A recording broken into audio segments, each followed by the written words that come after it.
Hate money? Well, if you hate money, you're going to hate retention.com. If you love money, you're going to love retention.com. And you're going to hear a little bit more about them later in the show, but you can go sign up right at retention.com if you can't wait till then. Enjoy the episode of Adspend exclusively on the Triple Whale Network. If you are the coolest kid in high school and then you go into the NBA the next day, odds are either you are LeBron James or you're out of the league. The problem is, like, you're designing your test to set up that, like, you still have no confidence with that data. It might be really good, but it's not doing good at a scalable level. But it is better than just running the wheel of the hamster wheel of more and more creative tests. All right, folks, welcome back to your favorite D2C podcast. And boy, do we got one. When I told Melwani about this, I threw it by him. I said, hey, Chuck T wants to come on. What you think? And Melwani said, hell yeah. So here we are, the man with the plan, the best dyed hair and nails in the game, a fantastic LA villa. For folks that don't know, Charlie has a beautiful pool. We're in this big group text, and he kept us privy to all the updates. One caveat, building a pool was a little bit more expensive than it seems to be, but hey, you know, that's why we're here, folks, to print the money. And as always, my partner in crime, the slanger of the collagen, the shipper of the campaigns, the best looking Indian on the internet, Ashvin Melwani. Ash, how you doing, brother? Good, brother. How are we doing? Really, really good. So I think you're going to drive this one a little more than past ones. You have a pretty cool idea in terms of kind of going through 3 general testing frameworks that you had come across, right? Yeah, I think let me just get into it, right? So these are all frameworks that I've personally tested myself. Still trying to figure out what the best structure is and what makes sense for our business, right? But I do think there is definitely pros and cons to almost everything, right? Yep. And so Charlie here, I think, is one of the brightest minds when it comes to understanding how meta systems actually work, right? I want to go in through all the pros and cons of everything, because I do think that there are some, structures that perform better than others. But I want you to kind of dive in and kind of explain why you think that is, right, the case. So let's, I guess in no particular order, probably one of the most popular account structures, right, is you have a testing campaign and a scaling campaign, right? So yep. The theory here is, you got new creatives that come in every week. You set up a test campaign, set it on broad, let it run for 7 days. Hey, you got a winner. Cool. Let's toss it into this scaling campaign, right? That for a while is what a lot of people are doing. That's what I was doing for a while. There's a lot of nuances there that, to me, sometimes work, sometimes doesn't, right? And Charlie, I think you can agree to this, that the sometimes doesn't is the issue with this account structure, right? So say, for example, you're testing 4 or 5 creatives in its own environment at a low budget.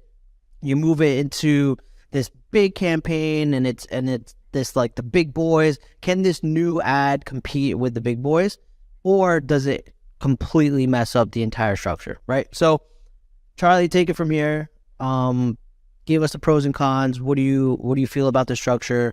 Why do you think it's so popular, and what should people really be focusing on? Yeah, well, thanks. And by the way, Rob, if you're in LA next week, like, Cannonball, I'm coming. I know. I'm coming, like, for Geek X. I'm looking at the pool right now. Like, it is warm. I got a hot tub. It can be heated, bro. You got your fancy little fireplace thing. I mean, just saying. Chef's kiss. The place is impeccable. To get down to the nitty gritty here. I'm setting a timer so I don't ramp for too long. Because I care, people. I care. So that being said, boom. So look, can I stop you for a second? The Charlie Redemption Tour is working. Never in a million years would you ever put a timer for your rants. I love this. Whenever you do it, it's working. Keep it going. Okay, sorry, proceed. I'm trying it. All right. Start. There we go. Okay, so first thing, why is it popular? Well, it's a very old strategy that absolutely works, and it comes from CPC and inventory-based platforms. So, for instance, if you're doing display or you're doing tabula or you're doing landing page testing, something along that lines, we have a set inventory, or say you're buying on a CPM basis for banner ads on like CNN or MTV or something like that. This is absolutely the way to go because the CPM is a constant cost and because you don't have control over the environment. So the inventory is a constant. So if the inventory is a constant, you're just testing to see what gets you the best result. So in that way, it absolutely makes sense to isolate your variables, see what works, and then amplify the one that does the best. The problem is, at its core, Facebook is not that. And it really hasn't ever been that. It is an optimized CPM environment, optimizing for the end user experience. So at its very core, the DNA of that test, where it comes from, is something that Facebook doesn't do. And part of the reason Facebook is so successful is because Facebook itself is predicated on using a completely different type of technology. So with that being said, a testing method for something that's obsolete, that isn't built for how the code is written, doesn't really make a lot of sense. The second pain point here is that I think most people have the mistaken opinion that your testing starts in your testing campaign, but it doesn't. Your testing campaign is seeing what lottery ticket do you want to actually install to your scaling campaign, and your test doesn't actually start until it hits that scaling campaign because it doesn't actually have to spend any meaningful money until it hits there. So you're pulling lottery tickets to see what you think your best chance is to actually start your creative test with. But you're saying, well, it's not total lottery. I've got wins, I've got losses, spent money for 7 days, launched 50 ads. Okay, great. Your winner had what? 3 sales? 5? 10? How many salesmen were doing door-to-door sales inside of that neighborhood where 17 people knocked on the same door every single day? Which one got lucky the most? Is that anything at $50 a day, $500 a day, that you want to spend $5,000 or $50,000 or $100,000 a day on? For me, that's a very low integrity data set built on a non-actionable set of data that I'm then risking the stability of my business on. And I think the other part of that too is because you're launching so many tests, how many different types of attention are you bringing into your store? Like any landing page test that you run, as soon as you change the ad or the targeting, basically becomes obsolete. So you're making every after the click optimization effectively null and void just so that you can spend the majority of your money developing losers that raises your cost of advertising across the platform. So you can then take a lottery ticket and bet your entire business on. And your standard operating procedures to do that faster and faster, more and more and more.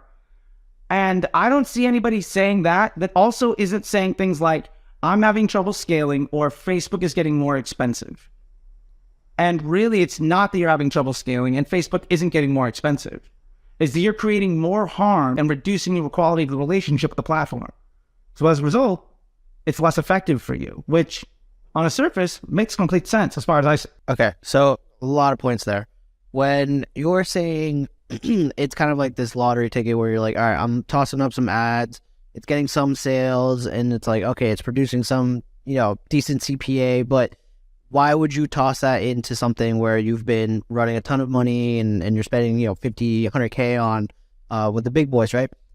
What if, and I think the example you use, like, okay, this ad maybe got 5, 10, 20 sales. What if this ad has been running for quite a bit? What if you do have a substantial amount of budget that you've allocated towards testing where maybe that campaign does have, 2 weeks worth of data that, as you start to scale it up, in its own environment, it is producing results where, okay, I know that this has now gone maybe 50 to 100 conversions, not just 5, 10, or 20. It has a bunch of data, and then moving that over, right? What's the I guess the cons of doing that, or why is that bad? No, and I think there you're starting to leverage you're getting closer to the idea of I don't have a steady, like I'm running 50 creatives for a week, right? You're starting to hedge your bet by saying the things that win I'm going to keep on. So I like it. You're moving further and further away from letting basically luck be your KPI. But we also have, so that's better. I would say on average, when I see accounts set up like that are doing that testing campaign generally doesn't Either one or two things are happening. One, that testing campaign doesn't take the lion's share of the budget. So it's like 500 out of 5K, or it's like, 10K out of 50,000. Like, it's a percentage.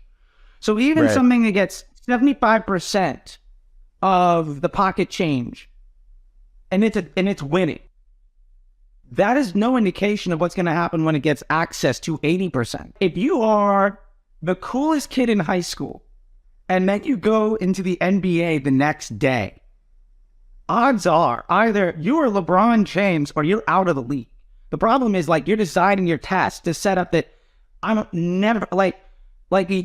still have no confidence with that data. It might be really good, but it's not doing good at a scalable level. But it is better than just running the hamster wheel of more and more creative tests. So I like it. It's better. So what is the pushback of moving it into that scale campaign and then seeing how it performs? I think my biggest issue there is, one, at best, what you've done is you set something up you have a lot of confidence with. I'm going to actually start a creative test with this asset. You're just still hedging your bet before the bet actually starts. The problem is it's also in direct competition with, so it's not competing for in like a CBO environment where Facebook is choosing which bucket to put in money in. This is just a separate bucket. So it's a competitor. It's not complementary. So you also don't have any idea of how it's impacting your business after the click. You have no idea if it's a prospecting, retargeting, where it's going to fit in the mix.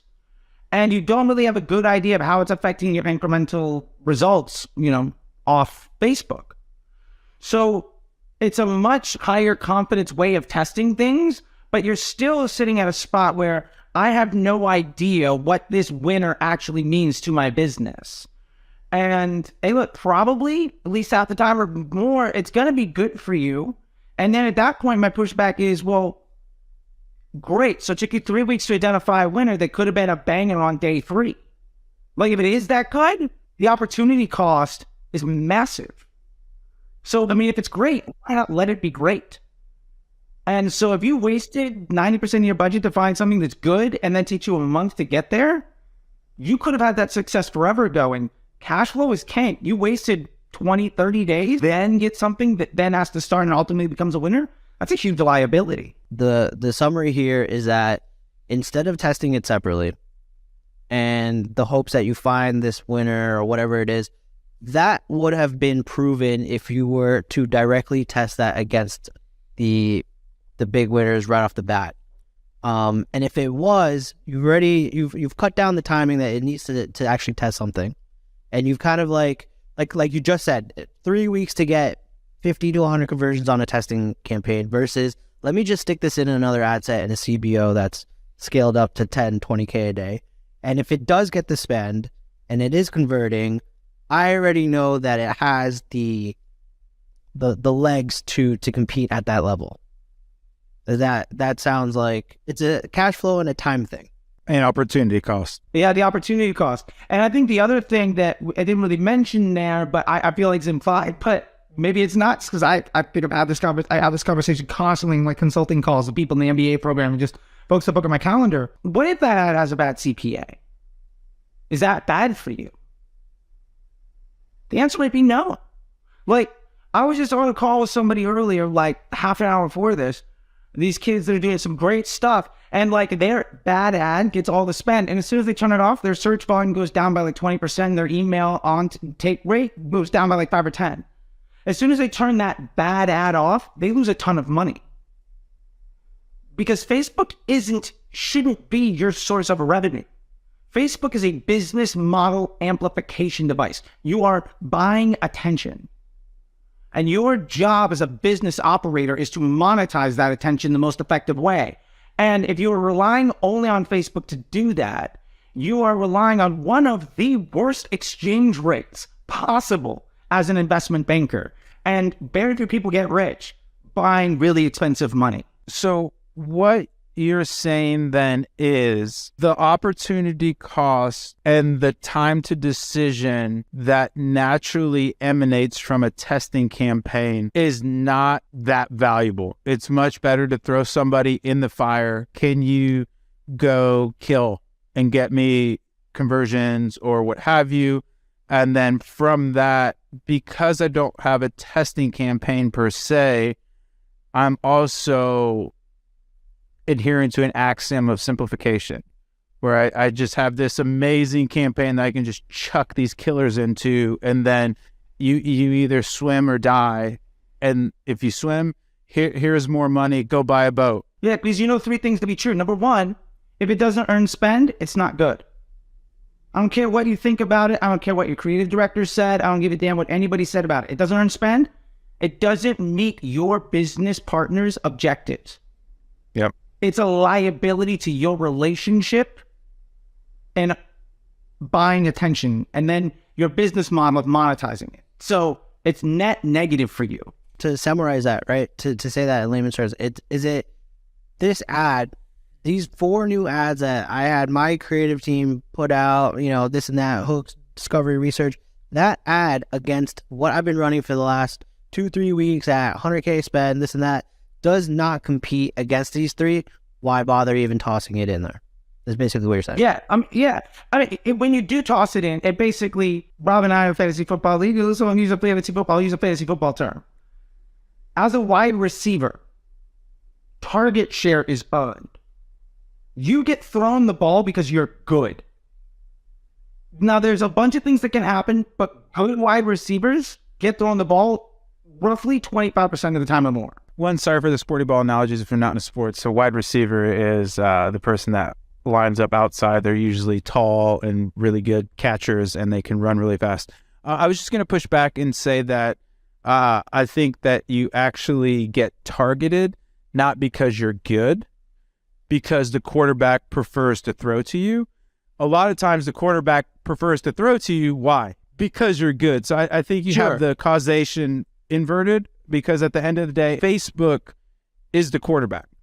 And if you're good, they're going to throw you way more impressions cheaper than this other receiver that possibly could score a touchdown and have this Tyreek Hill style speed, but I don't know if they're going to catch it. So I'm going to actually go to this other person that I know I can rely on the catch. Facebook's business model as a brand, what they do is they retain attention for as long as possible. Google and Amazon, their business model is to get you off of Google and off of Amazon as quickly as possible. So the business objective of how to be good at Google and how to test for that is how do I give somebody what they want so they leave? Facebook is how do I give somebody what they want so they'll stay? So if that ad doesn't get spent, Facebook and whatever they've decided is this is a liability to our business model. You've given us 12 choices. This choice costs us money. We're not going to let you do it. We're not going to spend there. Or if we do, the CPM is going to be really high. Or so it's going to get leveraged out. So if that ad doesn't get delivery, it's a clear sign that for whatever reason, it's ultimately not meeting the business objectives of your partner. And ultimately, you don't have control over what ads get shown into who. And if you did have control, that would require you making literally thousands of decisions every second, 24 hours a day. That's impossible. So it's a machine, right? And so your job is, how do I set up my business partner to be effective? Because at best, I can only micromanage a bunch of variations of my business partner. And usually when I do that, I get a much worse result. What do you say to the people who are like, okay, well, I've spent $5,000 on this creative. I need to see if it has some legs or whatever it is and if Facebook's not going to spend on it, well, I have to force spend on it and see what happens myself, right? What do you say to that? Great question. Yeah, I get that a lot. And I will say this. Generally, one of two things happens. And believe me, I've in my day, I've done that probably 1,000 times. You spend a couple $100 million, you do that a few times, right? And I will say basically one of two things happens. Number one, that ad does really well in Facebook. The CPA looks great. And then say, okay, cool. So what I need to do is not trust Facebook at all. And in a month, in 2 months, you have an ad account with a bunch of isolated killers that are all dying off faster and faster and faster because you set up a system that predicates itself on you having to be right and that creates depreciation in all of those assets. And while that's happening, generally speaking, your CPMs are going up too. Because now you got a bunch of killers that all work in isolation, competing against each other, and basically they all, instead of there being enough food for one dog to eat, now they're all starving. And so they kill each other off. And so your solution is, I'm just going to get more dog. I'm just going to throw more things in there. So you're setting up a system that ultimately can't scale. So even if you're right, the net outcome of extrapolating that out 10 moves is you're dead. So probably not a good idea. The other thing that will happen is you do that and maybe it does work for a while and then it doesn't. And you get, what you do see is your other environment gets directly impacted by it. And do I want one ad that works well that I know because I'm forcing delivery, I'm going to see ad fatigue, which is a choice. And I'm creating ad fatigue on this asset while also depreciating my control environment. Is that net positive for me? Do I want to make every one of my employees worse by giving my 1-star employee a month under the sun and then have to rebuild the whole thing? What I don't see happen is you do that, and then you have 3 ads that you're forcing in isolation. Your entire account is just basically those 3 ads, and it works forever. And you never have to test again. Like, that model doesn't work past step 2. So at scale, it's like saying, okay, well, if I'm going to test this creative in this isolated environment, I start to scale that up. I see conversions. I see a really good CPA. My blended looks fine, right? Which is what I think I'm hoping marketers are starting to look at more now. It's not just what's seeing, in platform, but your blended, CPA using, our favorite, triple whale tool. Powerful and shout seeing, and so from there, right, that's where I think we can kind of go back to what you kind of agreed on, which is if I'm validating the test outside the main environment, 100, 200 conversions, whatever, and then saying, okay, well, I have a better bet, tossing it back into the big boys. That, to me, I feel like, one, on an investment perspective, I spent $5K on this creative. I've proved that it can convert. Now let me see if it can kind of convert with the big boys. That's where, I feel like I can justify my cost outside of the business as well, getting the creative and things like that. So that, to me, makes sense. Versus all right, if I toss it in the big boy campaign, it doesn't get any spend. It's like, well, now I got to answer to my creative agency that said, hey, we just produced this for you. What happened? And it's like, well, Facebook didn't spend on it. So what do you want me to do? So it has to account for all these other elements of the business, which is what is tough for marketers to wrap their heads around. I will say that, at a small degree, I understand that. And let me take, at 310, for instance, I had $100,000 a month budget on the acquisition of influencer user-generated content. I had $100,000 that I had to spend every month. I had this exact conversation with Tim, CEO of iRecon that owns a bunch of things. And what we got down to was, I got him to buy into the idea, and ultimately it was a mutual decision between me and Marina Randolph, who is our president, former VP of Guthrie Banker. She's a G, by the way. Check out Marina Randolph if you don't know it. Rob has met her, maybe. I think so. What we came down to was, the reason we're paying money to outsource creative is because if we get an ad that we can spend $1 million on, it's worth everything else. The point is, I want to be able to say, now let's take it to the nth degree. I've got a very simple campaign where I've got 4, 5, 6 control ads. And I know the frequency and the CPM by day on these ads. And I know how they're affecting my omni-channel marketing. And I've got the incremental lift nailed down. I can go to my creative team and say, I need a video ad that will target mid-funnel, that's going to have a better CPM or CPA than something else. Here's the thing it has to be. Now my creative shop isn't just dumping out things that they like. And now my creative test can last for weeks or months. Because say it does work and my blended CPA improves, well, the net output of that is I can probably just spend more money on Facebook. I don't even need to move the post ID of that test in my control environment to max out my omni-channel efficiency.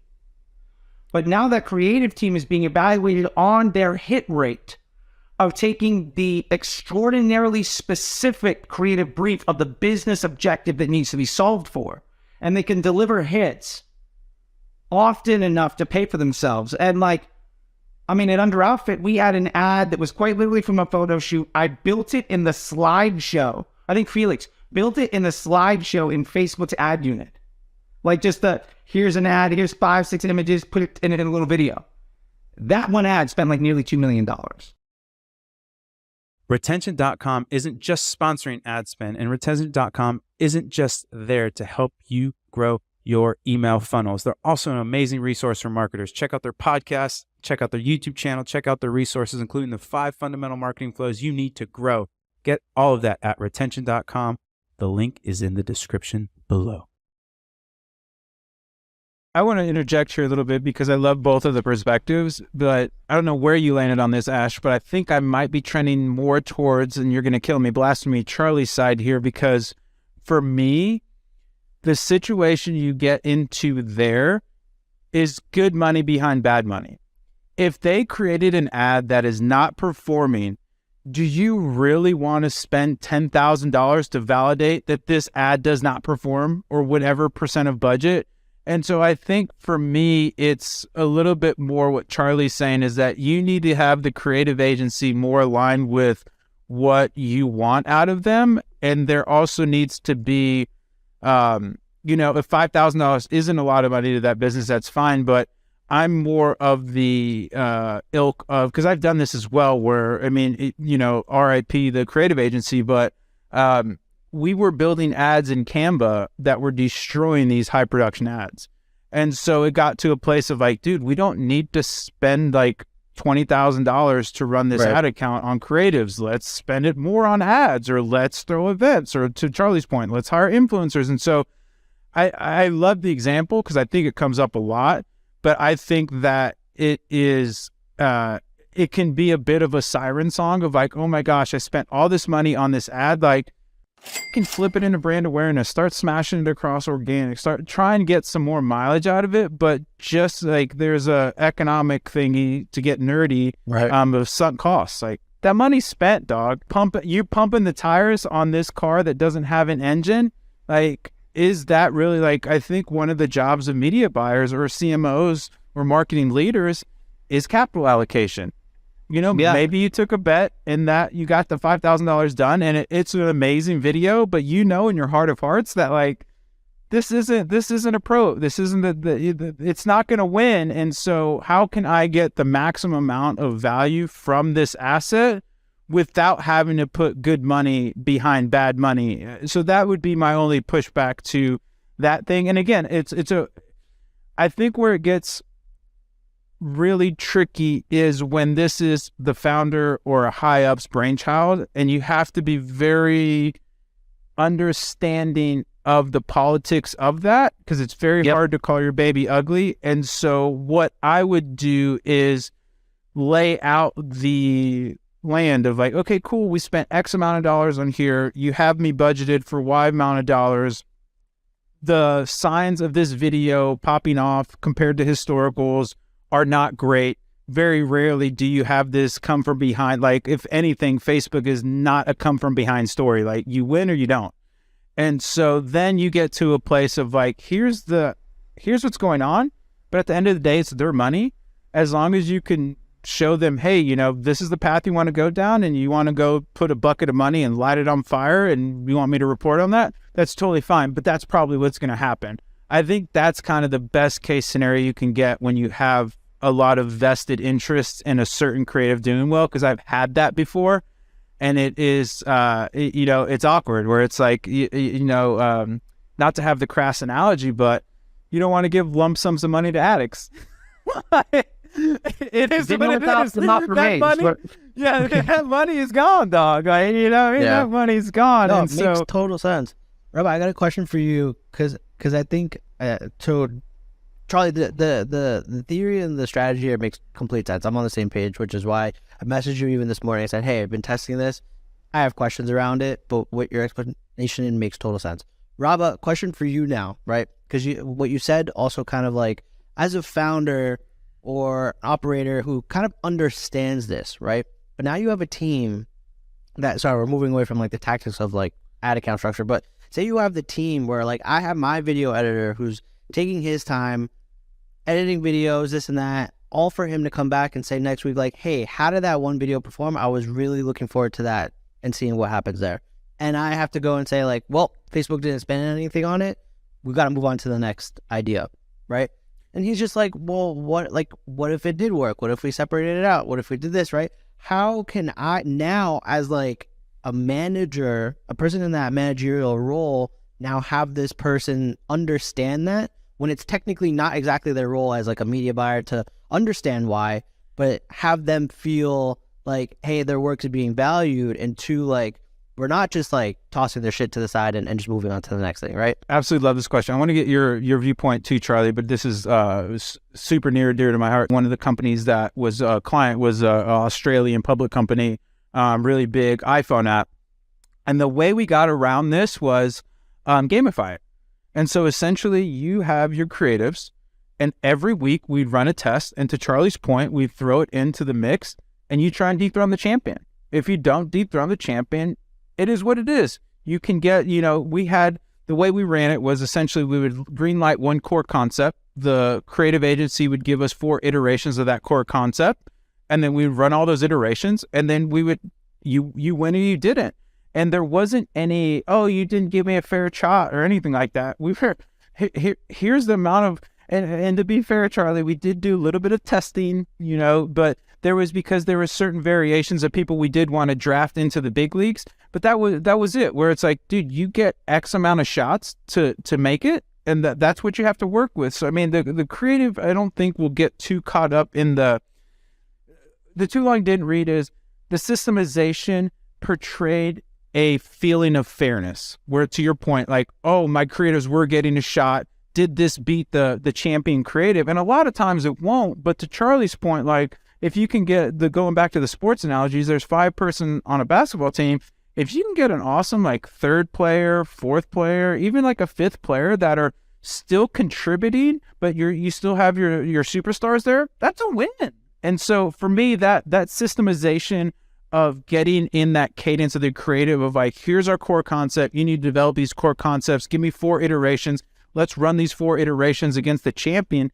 And it was really fun. It was one of the better meetings of the week because everybody was excited. Like, the creatives aren't in the ad account.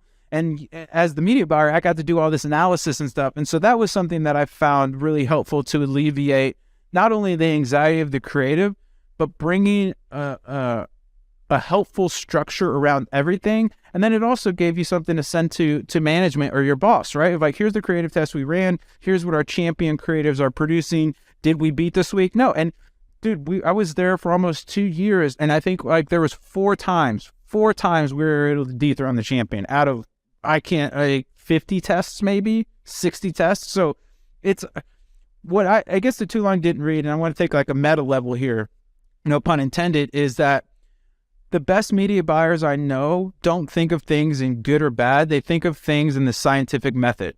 Here's my thesis. Here's where I think it's going to end up. And then you measure it, and here's where it ended up. Because if you get caught up into that good and bad stuff, to Charlie's point, you start to just chase luck versus being able to have a systemic viewpoint of like, this isn't good or bad. Like, the ads aren't mad at me or the ads don't like me.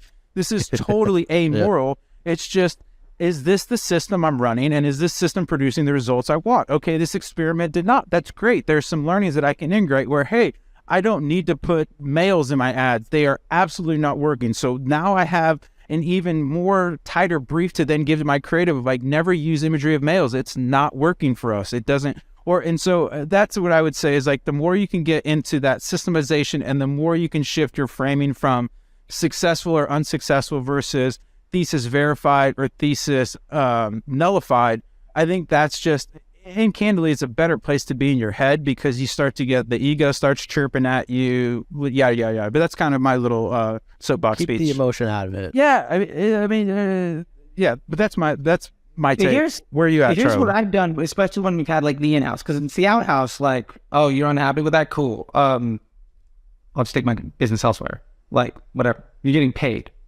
So, whatever. That's on you. Right? Like, if it's a vendor, I'm paying them like $5,000 a month, that's your motivation. And if you do poorly, I'm going to hire somebody else. You want my business? Do good work. Bottom line. And if I believe in your work and we communicate, you're going to be on the team because I need like one hit every like 6 months for it to be great. The other thing that I've done when they're in-house is really gotten across the point, and this is something I try to tell media buyers all the time, is your losses tell you way more than the wins do. Everything lost. Yep. Okay, well, what worked, what didn't?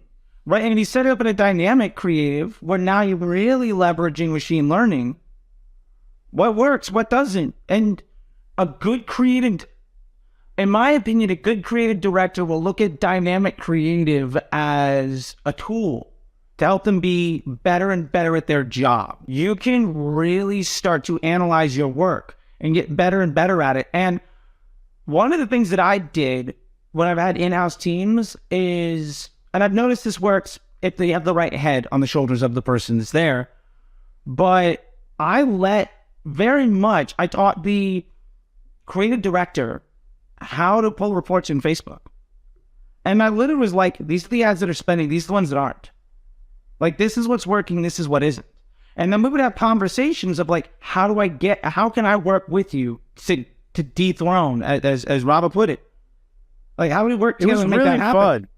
Because then, really fun. Now it's like, none of my things are spinning, blah, blah, blah. It's like, well, let's work together so that doesn't happen. Like, it's in my best interest to help you dethrone the best one. So what do we need to do? Now we've got a symbiotic relationship where that person is hella motivated to make it happen.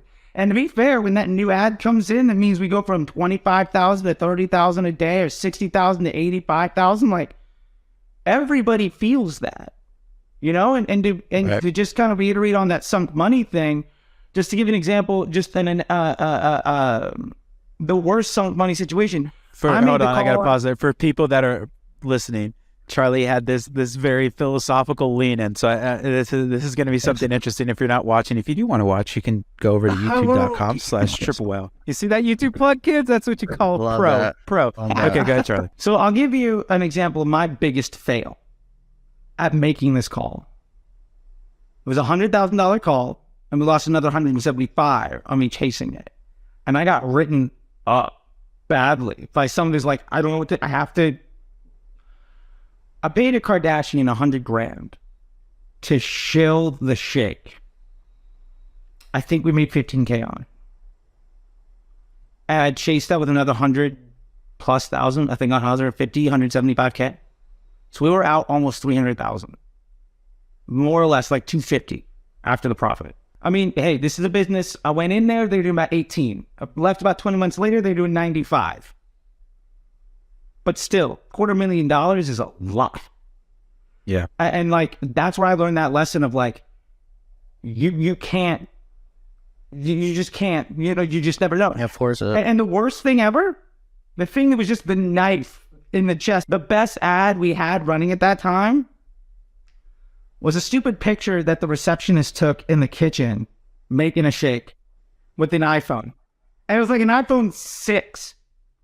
And we just threw it up as an Instagram story, and it got like 500,000, like whatever. It hurts.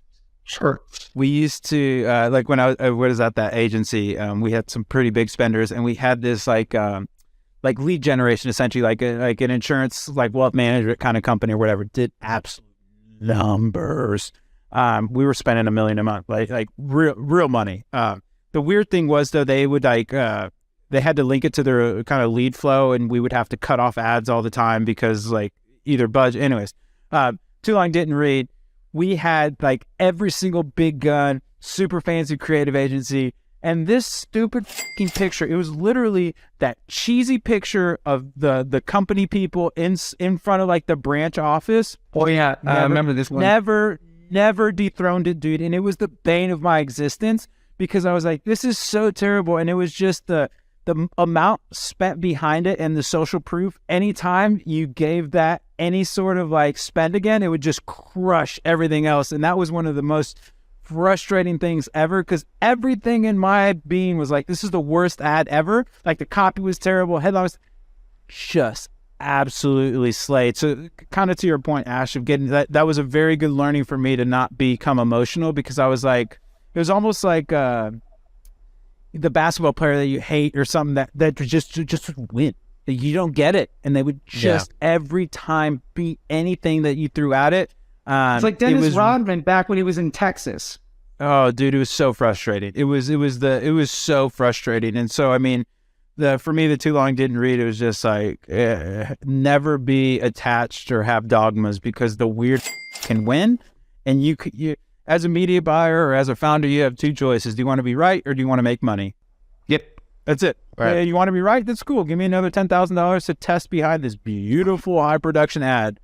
You want to make money? Amazing. I will do that as well. And so I think as an agency or somebody that is working with clients per se, you really just need to constantly reframe it as it's not your money. And so you need to say, hey, here's the way I could deploy your capital. Here's what I think the expected outcomes are. Which way do you want me to drive? And, if it gets to a place that it's really unpleasant for you anymore, then, hopefully you could be in a financial situation that you can maybe move on from that engagement. But at the end of the day, you're driving their boat, and you need to be cognizant of basically everything you're saying is going to be a recommendation. Ideally, it gets to a place of where it becomes a decision, but being Right. able to lay that groundwork and help the founder or whoever your boss is at the time understand the implications of their actions. And sometimes they say, F it, drive the car over the cliff.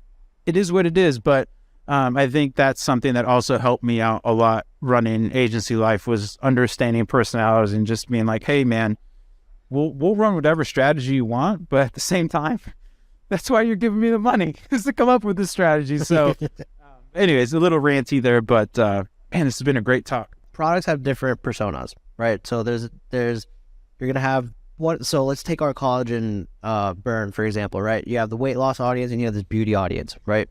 Yep.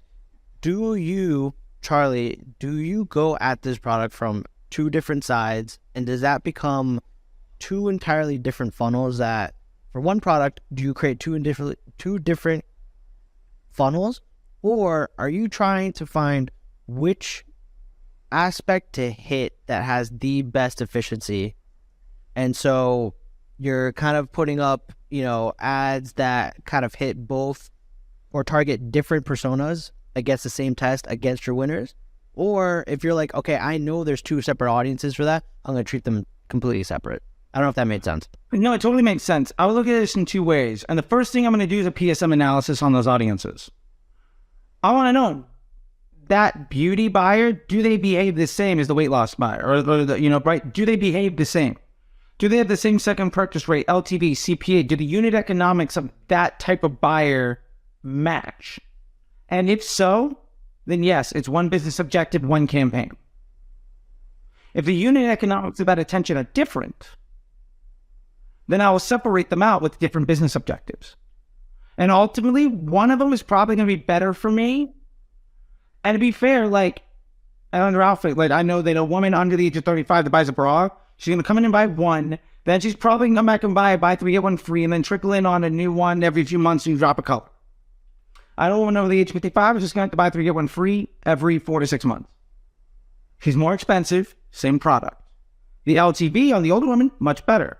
The cash flow analysis, though, is much different. Because they don't get the one sale and then the immediate bump and then the trickle. Where I just get like the hit. So now I need to understand what's my business objective. So if it's quarter four, I'm going after all the long money I can. Like I'm going after that older woman that's going to spend more money because I know I'm getting them at a discount. Like a lot of people make the mistake in Q4 of offering discounts, which is like the dumbest thing ever. You're getting the people to buy from you for a cheaper cost. Buying intent is higher. So you're getting the sale for a lower price. You're accessing a higher LTV at a larger margin. So in that case, I'm going to go after the long money in Q4. Q1, I'm going to go after the short money. So that by the time Q2 comes back in and we see, oh, it's April. Oh, my costs are rising. What's wrong with Facebook? But this has happened 10 years in a row. Like by now, you should expect it. And what happens for me? The long money from Q4 hits and the short money from Q1 hits.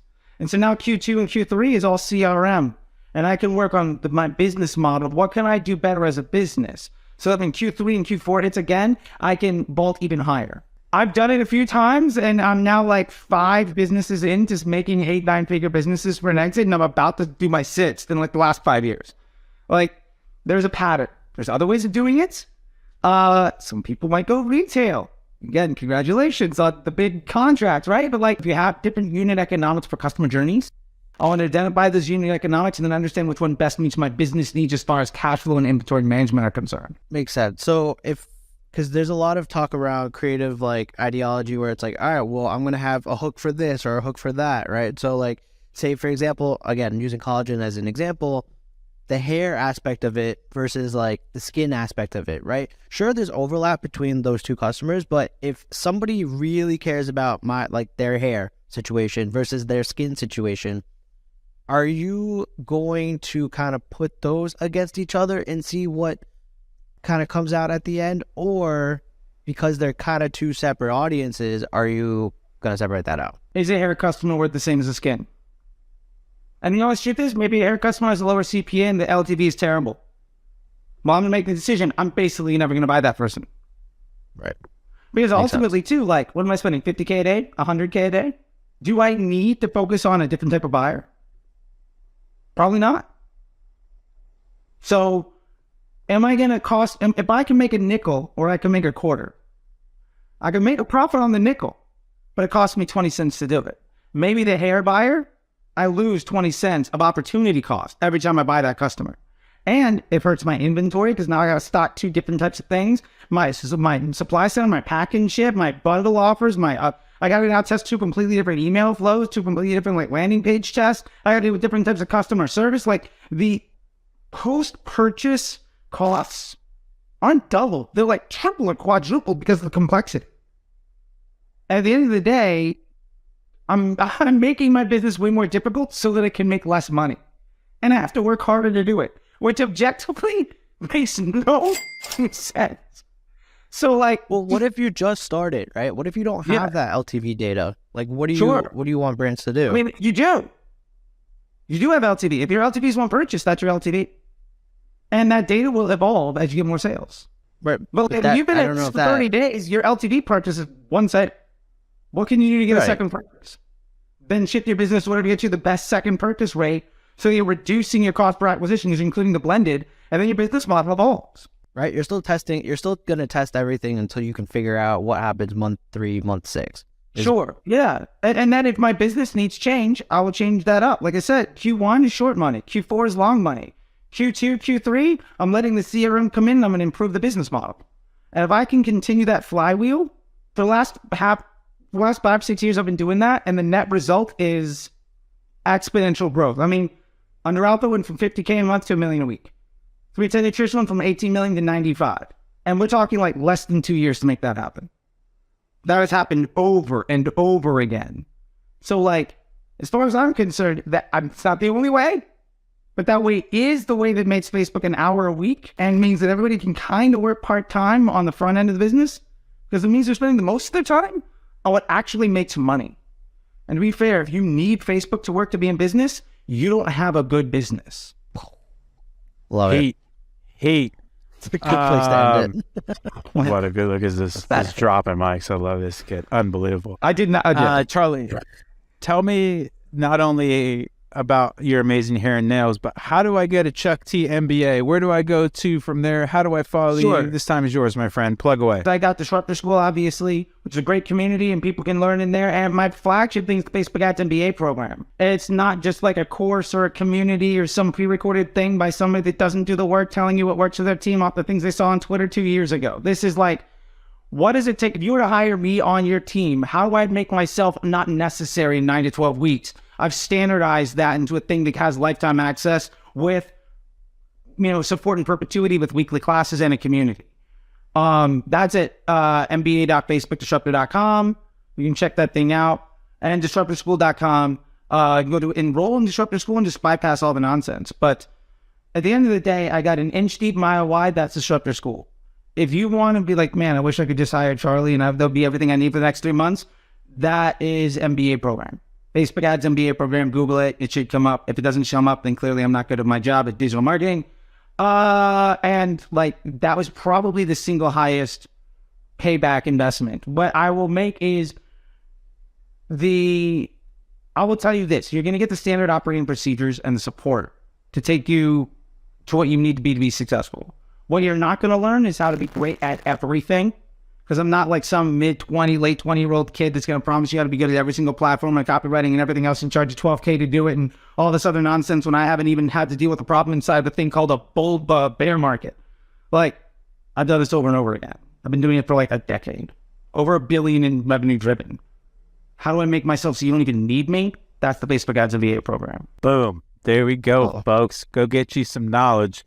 Now, after you get your Facebook MBA, you might jump in the car. You might turn on a little LCD sound system, hit the window, Nice. drive by some stores, and then all of a sudden you just see the shining, glowing sign, and it catches your eye. It says Vitamin Shop. And then all of a sudden I think to myself, what do I do? And when I have these types of questions, I text Ash. If I text you, Ash, that I'm sitting outside a Vitamin Shop, what would you tell me to do? I feel, why the hell are you sitting outside? Get your ass inside and pick up Avi Super Collagen Protein. Let's go. And post it on Twitter. Send me a picture. But yeah, catch me on Twitter at AshMelwani. Mentor Pass. Season 2, Chew on This, is in session. Has some really cool guests. Got him. We got Nick Sharma coming on tomorrow night and Alex Beller from Postscript. So we got some heavy hitters. So you don't want to miss that. Coming soon. Are you on the Mentor Pass yet, Charlie? Probably not, obviously. I am. Pointless to... you are. Oh, great. Yeah. If you don't have the economics for the Facebook MBA, or you just want to pick this beautiful man's brain, go get you on the Mentor Pass. Yeah. Kenny's an amazing human. Yeah, I also just have my own consulting.facebookdisruptor.com, which is the same unit economics, but I get all the money. Yeah. Okay. Yeah, we love Kenny. Keep your MBA program and do some Mentor Pass if you want. Yeah, no, seriously, I love it. I would love to get more reviews. Kenny's great. I think it's a great way for people to have validated experts there, and to be at the end of the day, I'm a stranger on the internet that most of you will probably never see. Take the words of other people who you trust that say that I'm also maybe worth my, what I'm charged, and go through that route. I love what Kenny's doing in the validation of these experts, because I don't know that anybody's on there that hasn't earned their way in one way or another. And that is a beautiful thing. Damn, did you just pitch Mentor Pass? Yeah, let's go, Kenny. Let's go. We need to get Kenny back on. He's doing some really cool stuff over there. All right, folks, let's wrap it up. We are triplewhale.com. You want to get involved and use the Whale app, ride the lightning, go to triplewhale.com. We have a fantastic newsletter that goes out. Oh, yeah, the Disruptor School's gear. We have a newsletter goes out every Tuesday, Thursday called Whale Mail. You can sign up right at triplewhale.com/whale mail. For people that are listening, Charlie is distractingly modeling his cool new Disruptor School merch. What else we got? We got another sister show. You're Not Your ROAS. I sit down with some of the best and brightest, and we go through their journey as either operators, founders, etc. You can catch all of that on your favorite podcast network, You're Not Your ROAS, Adspend. If you can, throw a review on this and or sub to the YouTube channel. Like I said, it's youtube.com/triplewhale. We post all of our podcasts there if you prefer to see our beautiful faces and Charlie's wonderful hair.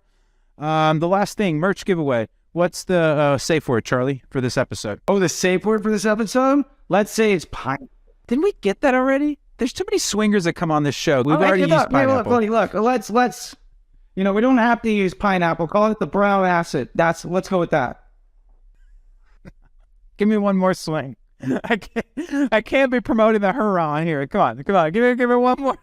Give me one more swing here, kid. You are 0 for 2. Do not strike out when we pick a word for you. Oh, give me one more. My dog's over here, so let's go after this guy right there. That's Barkley. Oh, I know Barkley. There we go. Amazing. Okay, so message me at Robert Rahill on the Twitters or at Robert Rahill on LinkedIn. I can't believe you, Charlie. You did not disappoint. At Robert Rahill on Twitters, at Robert Rahill on the LinkedIn, Barkley. And we'll get you hooked up with some awesome Triple Whale merch. And Charlie, dude, thank you so much, man. It's been really cool to be a part of your journey. And for people that don't know, Charlie and I go way, way back. We actually had our first podcast together. It started out. So definitely go check out his stuff. Obviously, Ashvin Melwani, the man with the plan. Go follow all his stuff. You've been doing some work on Twitter. I don't know if I've been not missing your stuff in the past, but it feels like you're pushing the baby. Yeah, you're putting out some really awesome content. So go follow both of these wonderful humans. And that's it. That's all we got for you. Another ad spend in the books. Thank you so much for being a listener, and we'll see you guys next week. Bye-bye.